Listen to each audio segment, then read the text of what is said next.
Early 90s, you're definitely going to recognize our next guest. The lifespan of Meredith Baxter, though, spans way beyond movie scripts and sitcoms. Take a look. A good portion of the programs you see on TV these days are reality shows. But if you grew up in the 80s, you know it was all about sitcoms. Meredith Baxter happened to be on one of those. But as we know, life's not a sitcom. So I'm sitting here with the famous television actress, Meredith Baxter. Meredith, what's brought you here to Indianapolis? I have an invitation to come and speak to Fairbanks and talk to them about my struggles with drug and alcohol.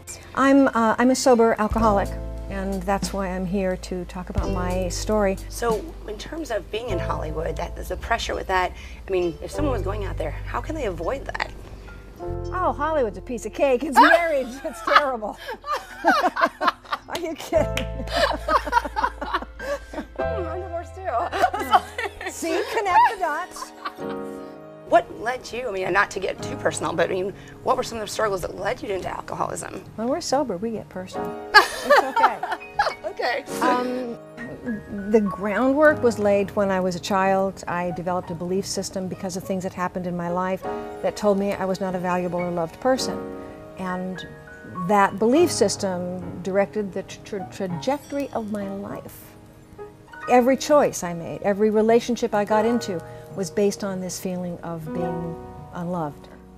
No one can survive that. Right. So that's basically what led me to being a very unhappy person, and alcohol was the only thing I could find that made it able for me to get through the day. To cope. Well, in terms of your personal struggles, you actually have a book now too called Yes. Untied. Tell us a little bit about what your book's about and what you're thinking or hoping people will get from it. Oh, okay.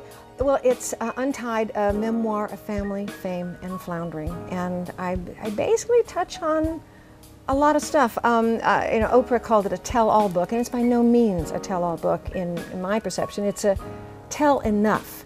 And more than anything, I probably want people to understand what their belief system is.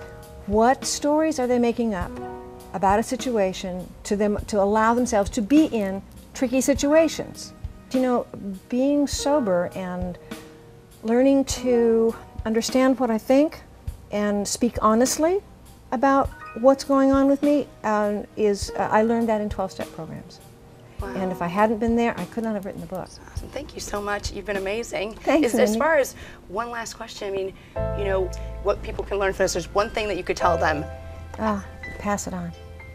Pass it on. Find someone else, tell them what you learned. Tell them what it was like for you. That's awesome. Thank you so much. Thanks, Mindy.